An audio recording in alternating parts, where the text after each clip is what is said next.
Le réseau de distribution électrique est une infrastructure critique. L'arrêt de l'approvisionnement d'énergie, typiquement sur un hôpital, peut avoir des conséquences dramatiques. On ne peut réellement plus se passer de la donnée.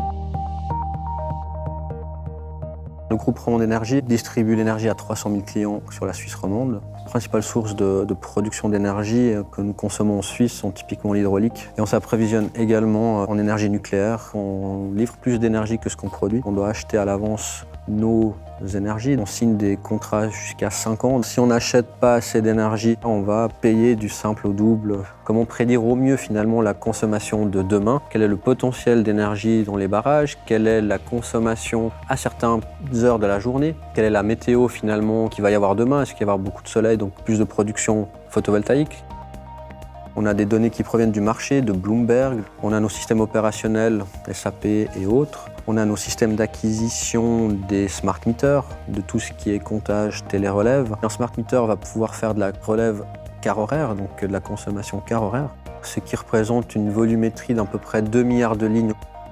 Avec Cross, filiale de Micropole, on a mis en place une architecture Talent Big Data Platform et cette partie Cloudera qui répond à différents besoins fonctionnels, qui est le stockage de données brutes, la partie Data Lake, tout ce qui est structuration de ces données sous forme de Data Warehouse. On a encore la partie Data Hub où toutes les sources convergent vers un point unique. On peut maintenant commencer à croiser toutes ces données et à provisionner d'autres systèmes.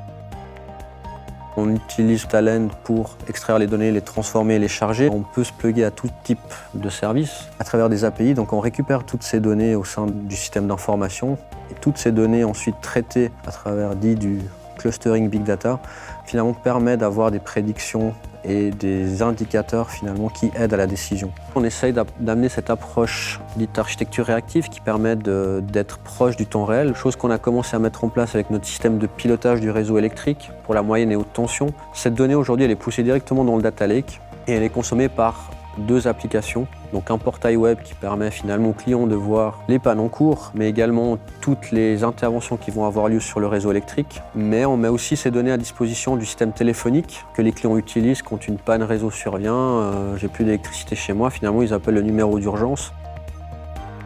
On voit la data devient vraiment critique dans tous les domaines de l'énergie, pour que l'on puisse distribuer au mieux finalement les clients finaux, qui sont nos consommateurs, mais également que l'on puisse minimiser les risques en termes d'achat d'énergie et de vente d'énergie sur le marché. Le métier des traders est très critique car en effet, il nécessite d'avoir une précision sur la prévision, sur les volumes qui sont vendus par rapport au prix des marchés. Il est important d'avoir une qualité sur la donnée et un contrôle sur la donnée quasi permanent. On automatise tous ces flux de données. On peut aujourd'hui lancer des calculs qui à l'époque prenaient 30 minutes, aujourd'hui ils prennent pas plus de 7 secondes.